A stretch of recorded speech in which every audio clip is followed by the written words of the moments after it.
Samuel का दूसरा ग्रंथ अध्याय 3। साउल के घराने से दाऊद के घराने का बहुत दिनों तक युद्ध चलता रहा। दाऊद का घराना अधिकाधिक शक्तिशाली होता गया और साउल का घराना शक्तिहीन। हेब्रोन में दाऊद के पुत्र। हेब्रोन में दाऊद के कई पुत्र हुए। उसका पहलौठा पुत्र था अम्नोन, जो एजिएल की अहीनोआब से उत्पन्न हुआ। उसका दूसरा पुत्र किलियाब था, जो दूसरी पत्नी कारमेल के नाबाल की विधवा अबीगैल से उत्पन्न हुआ। तीसरा अबसलोम था। वह गशूर के राजा तलमै की पुत्री माका का पुत्र था। वह गशूर के राजा तलमै की पुत्री माका का पुत्र था। चौथा हगीत का पुत्र अदोनिया था। पांचवा अबिटाल का पुत्र शफाटिया और छठा यित्राम, जो दाऊद की पत्नी एगला से उत्पन्न हुआ। हेब्रोन में दाऊद के ये पुत्र उत्पन्न हुए। साउल के घराने से अबनेर का विरोध। जब तक साउल के घराने और दाऊद के घराने के बीच युद्ध चलता रहा, तब तक साउल के घराने में अबनेर की शक्ति बढ़ती गई। साउल की रिस्पा नामक एक उपपत्नी थी, जो आया की पुत्री थी। जब इशबोशेत ने अबनेर को फटकाया, तुम मेरे पिता की उपपत्नी के पास क्यों गए? तो अबनेर ने इशबोतेश की इन बातों पर बहुत क्रुद्ध होकर कहा, मैं कोई यूदा के कुत्तों का सरदार थोड़ी ही हूँ। आज तक मैं तुम्हारे पिता साउल के घराने के प्रति स्वामी भक्ति प्रदर्शित करता रहा हूँ और उसके भाइयों और मित्रों से प्रेम करता रहा हूँ। मैंने तुमको दाऊद के हाथों में ही नहीं पड़ने दिया और अब आज तक एक स्त्री के लिए मुझे फटकारते हो। यदि मैं दाऊद के लिए वही ना करूं जिसका प्रभु ने उसे शपथपूर्ण वचन दिया है, तो ईश्वर इस अबनेर को कठोर से कठोर दंड दिलाए।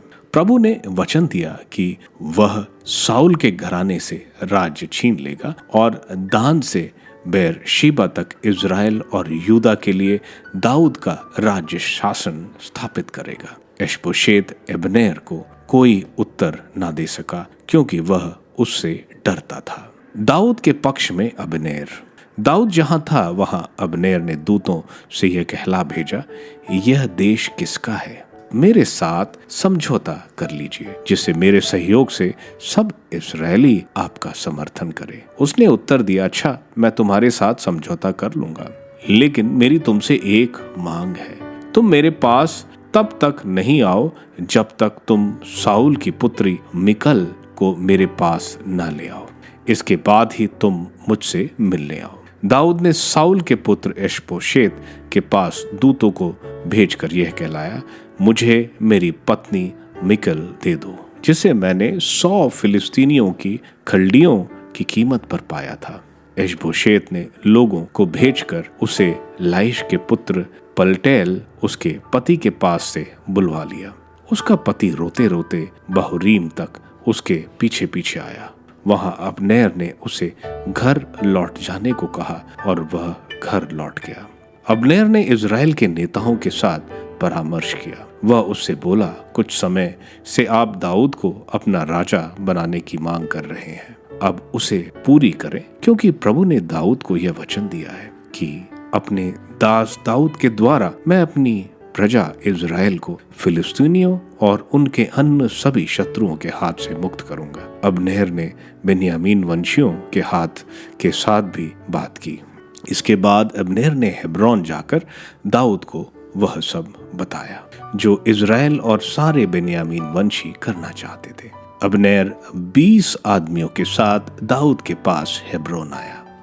दाऊद ने अबनेर और उसके आदमियों को एक भोज दिया।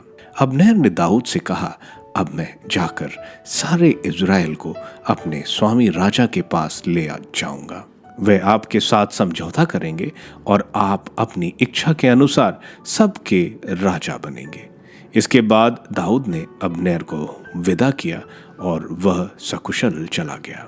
अबनेर की हत्या। उस समय दाऊद के आदमी योआब के साथ छापा मारकर घर लौटे। वे अपने साथ लूट का बहुत सा माल लाए थे। अबनेर दाऊद के पास हेब्रोन में नहीं था, क्योंकि वह उसे सकुशल विदा कर चुका था। जब योआब अपने सारे दल के साथ घर लौटा तो लोगों ने उससे कहा, नेर का पुत्र अबनेर राजा के पास आया था। उसने उसे सकुशल विदा किया और वह सकुशल चला गया। इस पर योआब ने राजा के पास जाकर कहा, आपने यह क्या किया है? जब अबनेर आपके पास आ गया तो आपने उसे क्यों लौट जाने दिया? आपको मालूम होना चाहिए कि नेर का पुत्र अबनेर केवल आपको धोखा देने और आपके आने जाने और आप क्या करने वाले हैं इसका पता लगाने आया था। योआब ने दाऊद के घर से निकलकर अबनेर के पीछे दूत भेजे जो उसे सिरा के कुंड से लौटा लाए। दाऊद इसके विषय में कुछ नहीं जानता था। जब अबनेर हेब्रोन आया तो योआब उसे फाटक के पास ले गया, मानो वह उससे कोई गुप्त बात कहने वाला हो। वहां उसने अपने भाई एसेहेल के खून का बदला लेने के लिए उसके पेट में छुरा मारा और उसकी मृत्यु हो गई।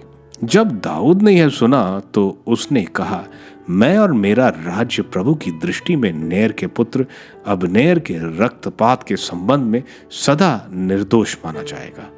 वह योआब और उसके पिता के सारे परिवार के सिर पड़े।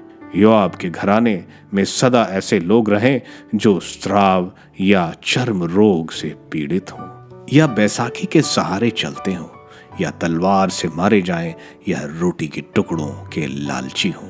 योआब और उसके भाई अबीशै ने अबनेर को इसलिए मारा कि उसने उनके भाई एजेएल को गिबेयोन की लड़ाई में मारा था। दाऊद ने योआब और उसके साथ के सब आदमियों से कहा, अपने वस्त्र फाड़ो और टाट ओढ़कर अबनेर के लिए शोक मनाओ। राजा दाऊद अर्थी के पीछे पीछे गया। जब अबनेर हेब्रोन में दफना दिया गया तो राजा अबनेर की कब्र के पास फूट फूट कर रोने लगा और बाकी सब लोग भी रोने लगे। राजा ने अबनेर के लिए शोक गीत गाया, हाय अबनेर, तुम उपद्रवी की तरह क्यों मारे गए?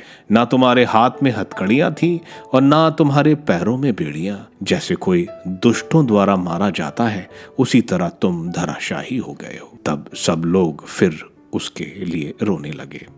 दिन कुछ शेष रह गया तो लोग दाऊद को भोजन के लिए कहने आए, किंतु दाऊद ने यह शपथ खाई, यदि मैं सूर्यास्त तक रोटी या कुछ भी खाऊं तो ईश्वर मुझे कठोर से कठोर दंड दिलाए। जिन जिन लोगों ने यह बात सुनी उन्हें यह बहुत अच्छी लगी। जो कुछ राजा करता था सब लोगों को अच्छा लगता था। उस दिन सब लोगों को और सब इज़राइल वालों को यह मालूम हो गया कि नेर के पुत्र अबनेर की हत्या के षड्यंत्र में राजा का हाथ नहीं था। राजा ने अपने लोगों से कहा, क्या तुम यह नहीं समझते कि आज इज़राइल के लिए एक सम्मानित और महापुरुष मारे गए हैं? यद्यपि मैं अभिषिक्त राजा हूँ फिर भी आज मैं दुर्बल हूँ। यह पुरुष सूर्या के यह पुत्र मुझसे अधिक बलवान है। प्रभु इस कुकर्मी को उसके कुकर्म के लिए दंड दे।